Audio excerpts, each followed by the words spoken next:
70% of the population at some point will have some episode of imposter syndrome.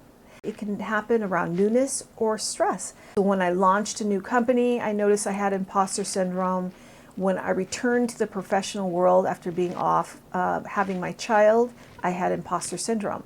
So you might want to look across your life and see, when did imposter syndrome show up? Is there some kind of link between all the episodes that I've had? That's just going to give you a deeper awareness of when it could actually show up in your life, and then you're prepared for it in the future.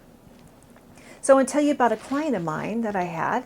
I'm changing her name, of course. Her name is Erica. She's an editor-in-chief at a national news organization, really successful in her field, highly regarded. She came to coaching to work on some leadership skills, and one of the major areas that she wanted to really focus on, though, was her imposter syndrome. And so for her, years of imposter syndrome had been showing up in her life. How it showed up for Erica was she believed that all her successes were due to luck. It gave her this weird feeling like she was tricking other people to think she was competent.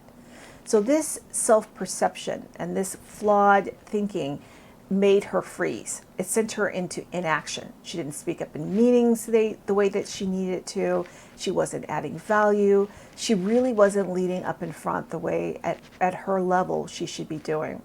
So she also noticed something happening to her. She was stuck in mind reading, and that's a thinking trap. So for her, and maybe you, mind reading is occurring when you are spending time thinking you know what others are thinking about you or what you're saying, or you're trying to guess what they're thinking about you. So all this energy you put toward that, and it just makes you shrink. You feel small. You don't want to speak up. You feel like you're being judged.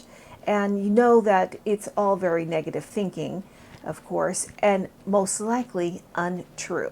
So Erica desperately wanted to get out of her head and start managing these feelings and to be less anxious about them.